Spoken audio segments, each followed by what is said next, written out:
കുറച്ച് ദിവസം മുമ്പേ കർണാടകത്തിലെ ഒരു മന്ത്രിയുടെ പ്രസ്താവനയുമായി ബന്ധപ്പെട്ടിട്ടാണ് ഞാൻ ഈ പോസ്റ്റ് ഇടുന്നത്.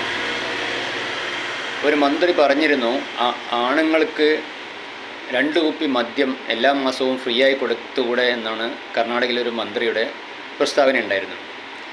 അപ്പോൾ എനിക്ക് ആ പ്രസ്താവനയോട് യോജിച്ച് ഒരു അഭിപ്രായം പറയാനുള്ളത്, കേരളത്തിലെ 5 ഏക്കറിൽ താഴെയുള്ള പാവപ്പെട്ട കർഷകർക്ക് മാസത്തിൽ 2 കുപ്പി മദ്യം, അതിനിപ്പോൾ ജവാനായാലും കുഴപ്പമൊന്നുമില്ല, കാരണം അത് സർക്കാരിൻ്റെ ആണല്ലോ, വില കുറവാണല്ലോ. മാസത്തിൽ 2 കുപ്പി മദ്യം പാവപ്പെട്ട 5 ഏക്കറിൽ താഴെയുള്ള കർഷകർക്ക് ഫ്രീ ആയി കൊടുക്കാൻ എന്തെങ്കിലും ഒരു സംവിധാനം സർക്കാർ കണ്ടെത്തുന്നു. അതൊരു ജനക്ഷേമ പദ്ധതി പോലെ കൊടുത്തുകൂടെ?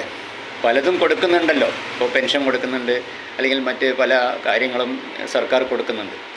അതേപോലെ നമ്മുടെ കേരളത്തിലെ പാവപ്പെട്ട 5 ഏക്കറിൽ താഴെയുള്ള കർഷകർക്ക് 2 കുപ്പി മദ്യം മാസത്തിൽ, അതിന് റേഷൻ കാർഡ് കാണിച്ചിട്ടാണെങ്കിലും കൊടുക്കാനുള്ള ഒരു നിയമ സംവിധാനം കൊണ്ടുവരണം.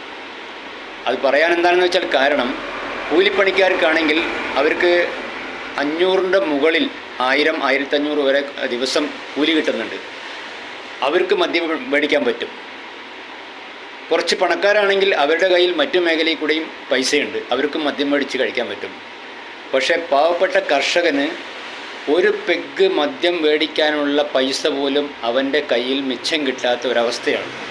അപ്പോൾ ആ അവസ്ഥയെ മനസ്സിലാക്കി സർക്കാർ 2 കുപ്പി മദ്യം മാസം ഫ്രീ ആയി കൊടുക്കാൻ എന്തെങ്കിലും ഒരു നിയമ സംവിധാനം കൊണ്ടുവന്നാൽ തരക്കേടില്ല എന്നുള്ളതാണ് എനിക്ക് സൂചിപ്പിക്കാനുള്ളത്.